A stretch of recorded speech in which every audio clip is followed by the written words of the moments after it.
শামসুর রহমান শিমুল বিশ্বাস অনুপস্থিত, তার পরিবর্তে প্রশ্নটি উত্থাপন করবেন একেএম সেলিম রেজা হাবিব, পাবনা 2। মাননীয় স্পিকার, আপনাকে ধন্যবাদ। আমি একেএম সেলিম রেজা হাবিব, সংসদ সদস্য 69 পাবনা 2। মাননীয় সংসদ সদস্য জনাব মোহাম্মদ শামসুর রহমান শিমুল বিশ্বাসের পক্ষে মাননীয় প্রধানমন্ত্রী কর্তৃক মৌখিক উত্তর দানের জন্য তারকা চিহ্নিত প্রশ্ন 3 এই মহান সংসদে উত্থাপন করছি। মাননীয় প্রধানমন্ত্রী অনুগ্রহ করে বলিবেন কি, আপনার সরকার শপথ নেওয়ার পর এই পর্যন্ত নির্বাচনী প্রতিশ্রুতি মোতাবেক অগ্রাধিকার দিয়ে কি কি পদক্ষেপ গ্রহণ ও বাস্তবায়ন করিয়াছেন এবং গৃহীত অগ্রাধিকার পদক্ষেপগুলি কবে নাগাদ বাস্তবায়ন করা সম্ভব হইবে? মাননীয় স্পিকার, আপনাকে ধন্যবাদ। মাননীয় প্রধানমন্ত্রী। ধন্যবাদ মাননীয় স্পিকার। মাননীয় সংসদ সদস্য, আপনাকে ধন্যবাদ এই প্রশ্নটির জন্য। এই প্রশ্নটি স্বাভাবিকভাবেই একটি রাজনৈতিক দল বা একটি রাজনৈতিক সরকারের জন্য অত্যন্ত গুরুত্বপূর্ণ।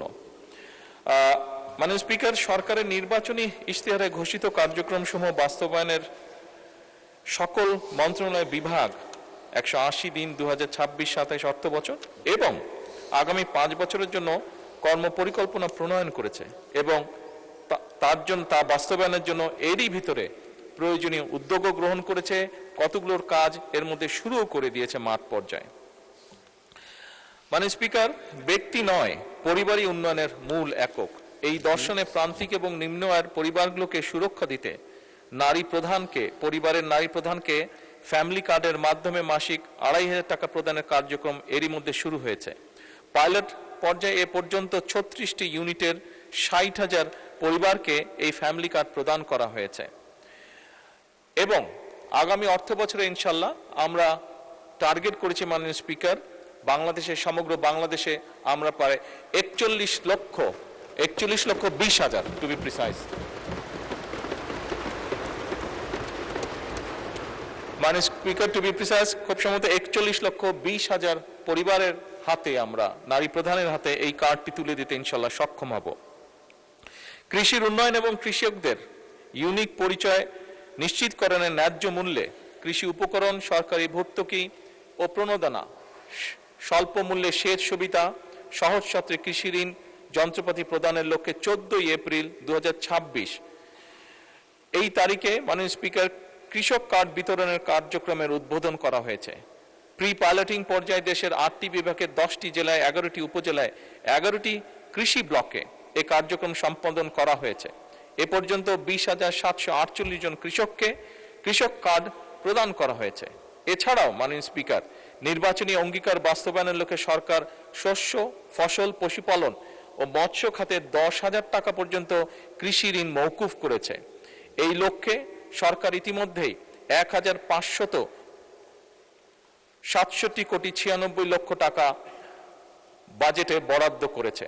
এর ফলে সারা দেশের প্রায় 13,17,500 জন কৃষক সরাসরি মাননীয় স্পিকার উপকৃত হয়েছে। মাননীয় স্পিকার, ধর্ম বিষয়ক মন্ত্রণালয় এই কমিটমেন্টটাও আমরা করেছিলাম।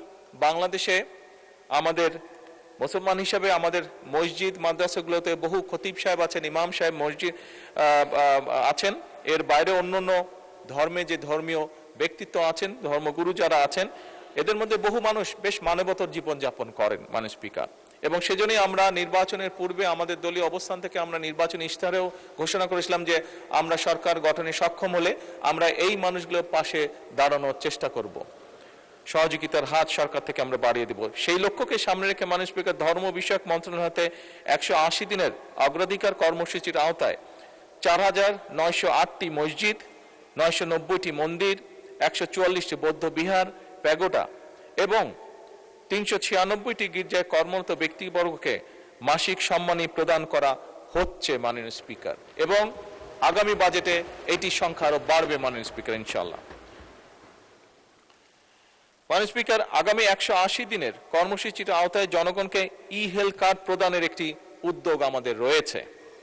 এই বিষয়কে একটি প্রকল্প অনুমোদনের অপেক্ষায় রয়েছে মাননীয় স্পিকার। উক্ত প্রকল্পের মাধ্যমে 180 দিনের মধ্যে 5টি জেলাগুলো হচ্ছে মাননীয় স্পিকার খুলনা, নোয়াখালী, বগুড়া, সিরাজগঞ্জ এবং নরসিংদী, স্বাভাবিক আমাদের স্বাস্থ্যমন্ত্রী নরসিংদী, ওই জন্য জেলাটি আছে। জনসাধারণকে ই হেলথ কার্ডের মাধ্যমে চিকিৎসা সেবা প্রদানের কার্যক্রম শুরু করা হবে মাননীয় স্পিকার ইনশাআল্লাহ। এই E health card electronic patient referral system এবং ইলেকট্রনিক পেশেন্ট ম্যানেজমেন্ট সিস্টেমের সাথে সংযুক্ত থাকবে। সরকারের 180 দিনের কর্মসূচির আওতায় খাল খনন পুনর্খনন কর্মসূচি গত 16 মার্চ 2026 হতে এরই ভিতরে শুরু হয়েছে মাননীয় স্পিকার। বর্ষার কারণে অনেকগুলো খাল খনন কর্মসূচি বা পুনর্খনন কর্মসূচি আপাতত পর্যায়ক্রমিকভাবে স্থগিত রাখা হচ্ছে। মাননীয় স্পিকার, 31 মে 2026 পর্যন্ত পানি সম্পদ মন্ত্রণালয়, স্থানীয় সরকার বিভাগ, কৃষি মন্ত্রণালয় এবং দুর্যোগ ব্যবস্থাপনা ও ত্রাণ মন্ত্রণালয় কর্তৃক 666টি খাল পুনর্খনন কার্যক্রম চলমান। উল্লেখ, খাল পুনর্খনন খনন খালের মোট দৈর্ঘ্য যেগুলো হয়ে গেছে মোটামুটি ভাবে মাননীয় স্পিকার, সেগুলো প্রায় 965 কিলোমিটার। মাননীয় স্পিকার, একটু আগে বেশ ঝমঝম করে বৃষ্টি হয়েছে। ছোটবেলায় আমি ক্যান্টনমেন্টে ছিলাম, আপনিও আমার ধারে কাছে ছিলেন মাননীয় স্পিকার। আমার মনে আছে তখন যখন বৃষ্টি হতো, আমরা যখন স্কুলে পড়তাম, একসাথে 5-7 দিন ধরে বৃষ্টি হতো। বিশেষ করে ক্যান্টনমেন্ট এলাকায় যেহেতু অনেক গাছ গাছে ছিল, সেখানে বোধহয় একটু বেশিও হতো খুব সম্ভবত। মাননীয় স্পিকার, আমরা খেয়াল করেছি হঠাৎ করে, আমি অনেকদিন পরে দেশে এসেছি, বাট এসে আমার খুব নজরে পড়েছে বৃষ্টির পরিমাণ বোধহয় দেশে অনেক কমে গিয়েছে মাননীয় স্পিকার। কিছুক্ষণ আগে 20-25 মিনিটের মতন বৃষ্টি হয়েছে, বাট এরকম বর্ষাকালে আগে যখন বৃষ্টি হতো একসাথে 3-4 দিন 5-7 দিন বৃষ্টি হতো। মাননীয় স্পিকার, যেভাবে গাছ কাটা হয়েছে সমগ্র বাংলাদেশে, এইটার একটি বিরূপ প্রভাব আমাদের আবহাওয়ার উপরে পড়েছে এবং সেজন্যই, এবং একই সাথে এত গাছ কাটার ফলে দেশে বিভিন্ন রকম যান্ত্রিক যে মেশিন, গাড়ি ঘোড়া এগুলো চলার ফলে এবং বিল্ডিংগুলো উঠার ফলে মাননীয় স্পিকার টেম্পারেচারও বেড়ে গিয়েছে। এই সকল কিছু বিবেচনা করে 5 বছরে এই টেম্পারেচারটাকে যদি কমানো যায়, একই সাথে বৃষ্টির পরিমাণ যদি বাড়ানো যায়, একই সাথে পলিউশন দূর করা যায়, সেই লক্ষ্যকে সামনে রেখে মাননীয় স্পিকার 5 বছরে 25 কোটি বৃক্ষরোপণ এবং সবুজ কর্মসংস্থান সৃষ্টির লক্ষ্যে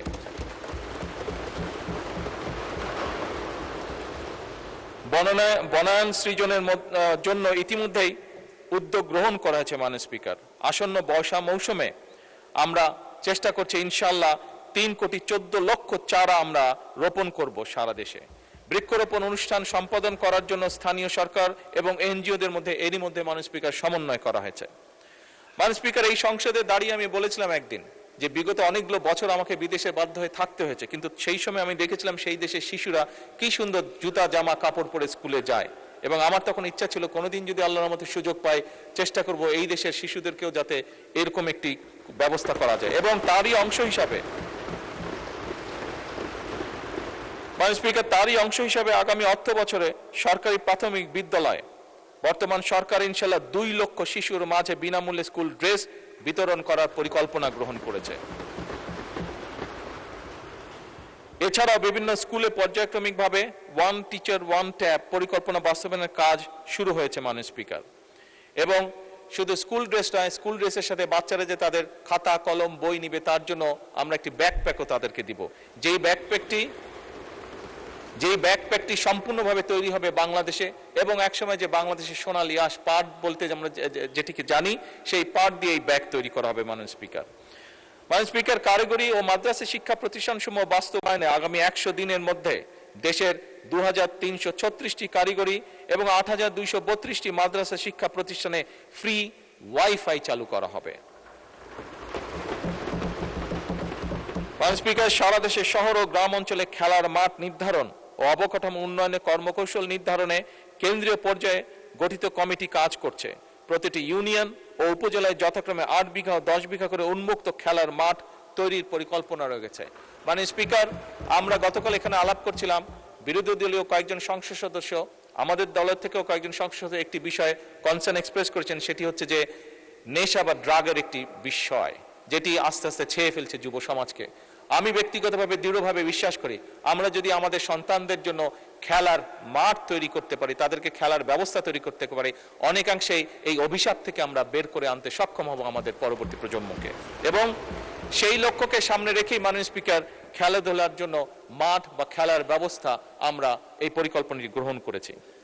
হাইটেক সফটওয়্যার পার্ক এবং আইসিটি সেন্টার সমূহ কার্যকরভাবে পরিচালনার জন্য এবং বাংলাদেশে পেপ্যালের কার্যক্রম আরম্ভে কার্যকর উদ্যোগ গ্রহণে একটি কমিটি গঠন করা হয়েছে। নির্বাচনী ইশতেহারকে প্রাধান্য দিয়ে বেতন কাঠামোর আওতায় জাতীয় ক্রীড়াবিদদের জন্য ক্রীড়া ভাতা এরই ভিতরে চালু করা হয়েছে। মাননীয় স্পিকার, প্রাথমিকভাবে 500 জন ক্রীড়াবিদকে এই ভাতার আওতায় আনার পরিকল্পনা নেওয়া হয়েছে। এর মধ্যে মাননীয় স্পিকার 300 জন ক্রীড়াবিদকে অলরেডি ভাতা প্রদান করা হয়েছে। এছাড়াও 325 জন ক্রীড়াবিদকে ক্রীড়া কার্ড প্রদান করা হয়েছে। মাননীয় স্পিকার, মাননীয় স্পিকার, ল্যাঙ্গুয়েজ স্টুডেন্ট ভিসায় বিদ্যমান জামানতবিহীন ঋণ সীমা যা আগে ছিল 3 লক্ষ টাকা সেটিকে বাড়ানো হয়েছে এবং সেটি এখন 3 লক্ষ থেকে 10 লক্ষ টাকায় উত্তীর্ণ করা হয়েছে। জাপানগামী শিক্ষার্থীদের জন্য ভিসা প্রাপ্তির পূর্বেই সার্টিফিকেট অফ এলিজিবিলিটির ভিত্তিতে এই ঋণ প্রদান সহজীকরণ করা হয়েছে। 2030 সালের মধ্যে 20% নবায়নযোগ্য বিদ্যুৎ উৎপাদনের লক্ষ্যে ইতিমধ্যে জাতীয় রুফটপ সোলার কর্মসূচি এবং নেট মিটারিং এর মাধ্যমে মোট 35 মেগাওয়াট বিদ্যুৎ জাতীয় গ্রিডে সংযুক্ত হয়েছে এবং এটিকে 2030 সালের মধ্যে মাননীয় স্পিকার, যে সোলার যে বিদ্যুৎ, এটিকে 30 সালের মধ্যে আমরা মিনিমাম 5000 মেগাওয়াটে উৎপন্ন নিয়ে যেতে চাই। মাননীয় স্পিকার, সরকার 5 লক্ষ সরকারি কর্মচারী নিয়োগের সিদ্ধান্ত, যা একটু আগে আমরা আলোচনা করেছি একজন সংসদীয় প্রশ্নের পরিপ্রেক্ষিতে, কম বেশি গ্রহণ করেছে। ইতিমধ্যেই শুধুমাত্র জনপ্রশাসন মন্ত্রণালয় অধীনস্থ দপ্তর এবং সংস্থার সময় শূন্য পদের বিপরীতে 2879 জন মানুষকে নিয়োগের কার্যক্রম চলমান রয়েছে। 12 থেকে 14 বছরের শিশু কিশোরদের ক্রীড়া প্রতিভা অন্বেষণে যুব ক্রীড়া মন্ত্রণালয়ের উদ্যোগে নতুন করে স্পোর্টস 2026-এর কার্যক্রম গত 2রা মে তারিখে উদ্বোধন করা হয়েছে। এতে football, cricket, kabaddi, athletics, badminton, দাবা, সাঁতার ও মার্শাল আর্ট সহ মোট 8টি খেলা মাননীয় স্পিকার অন্তর্ভুক্ত করা হয়েছে। এটিও মাননীয় স্পিকার, যেই নেশা বা ড্রাগের যে সমস্যাটির কথাটি বা বিষয়টি আমরা এখানে আলোচনা করেছি, সেই অভিশাপ থেকে মুক্ত করার জন্য এই পরিকল্পনা গ্রহণ করা হয়েছে। মাননীয় স্পিকার, আপনাকে আন্তরিকভাবে ধন্যবাদ।